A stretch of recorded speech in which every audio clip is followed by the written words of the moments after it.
El fin de la producción, la crítica al hiperconsumo, la eliminación de productos de un solo uso, la caducidad inducida y el repudio por las masas de basura acumulada.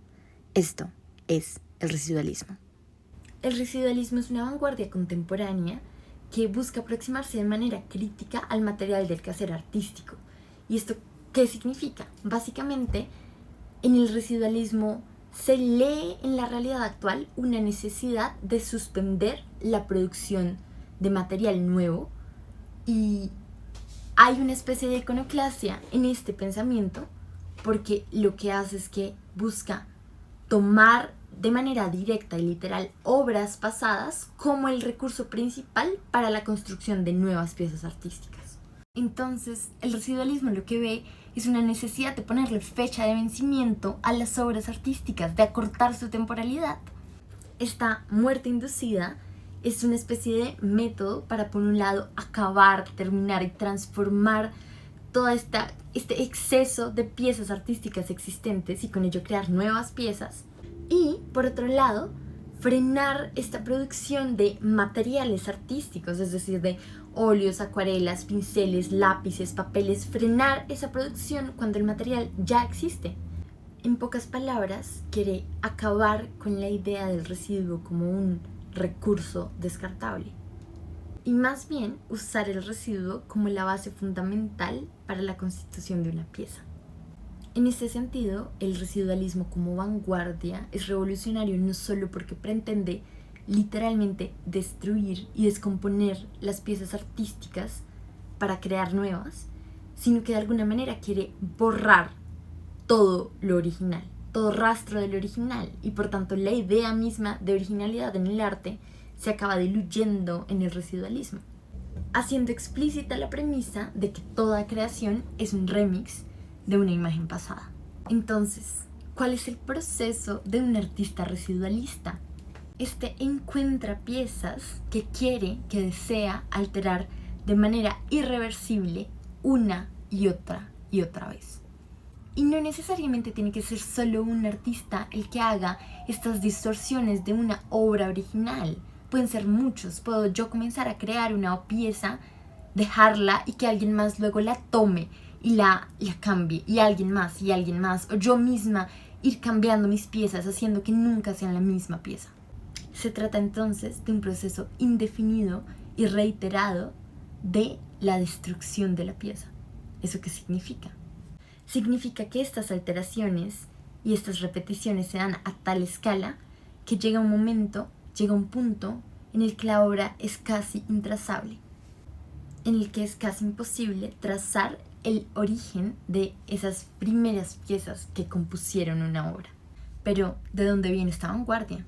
Se podría decir que una de las fuertes influencias para la creación del residualismo es el dadaísmo, en específico aquel practicado por Roald Housman en sus fotomontajes o en su descubrimiento del fotomontaje. Cuando Housman emprende esta búsqueda por materiales novedosos, no se da cuenta que está creando y está sentando las bases para toda una revolución en el arte, especialmente porque ese potencial creativo que ve en las imágenes ya existentes se lleva a un punto extremo en el residualismo, pues lleva el concepto de construir a partir de imágenes ya dadas a un momento ulterior, en el que se revierte la construcción por la destrucción y en el que se destroza y disgrega con un fin creativo. Al ver las piezas artísticas como principal recurso, el residualismo adopta la idea del nuevo material de la pintura introducido por Housman para justificar la disgregación de las obras. Entonces, el collage y el remix se vuelven casi que el ideal porque son los tipos de creación que más facilitan esta reutilización de las piezas artísticas. Pero entonces, ¿de dónde nace este movimiento? Se podría decir que surge casi de manera accidental durante el siglo XXI. Ramona Caballero, una de las artistas emergentes para la década de los 2040, estaba realizando una pequeña comisión en ese momento. Utilizaba una tela de mala calidad, sintética y con pequeños orificios. De la nada, cuando fue a quitar su lona del lugar en donde la tenía, la superficie de la madera en donde estaba puesta tenía pequeños rastros de pintura. Ramona se enamoró. Decidió que la pieza que había realizado tenía poco valor a comparación con ese pedazo de madera.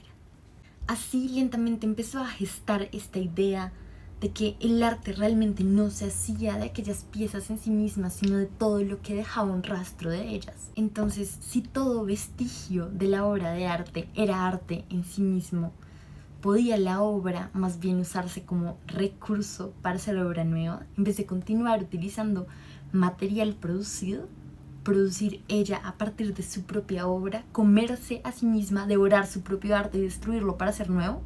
La respuesta para ella fue un rotundo sí, y siendo dueña de la mayoría de sus obras, comenzó a destrozarlas todas, cortarlas y crear con ellas composiciones extrañas de papeles, de cosas que de alguna manera se notaba que hacían parte de obras pasadas, eran identificables, pero estaban completamente destrozadas.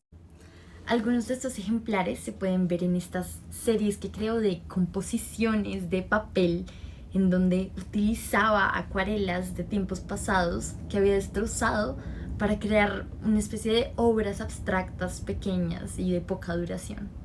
La única gracia que tenían estas piezas es que habían sido creadas exclusivamente de residuos de piezas anteriores, de las piezas mismas que habían sido destruidas solo para no utilizar material nuevo.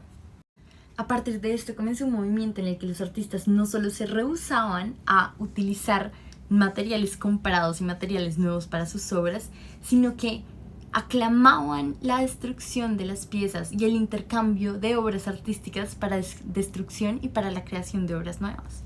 Ese es el residualismo, el uso del vestigio como principal material para la obra artística.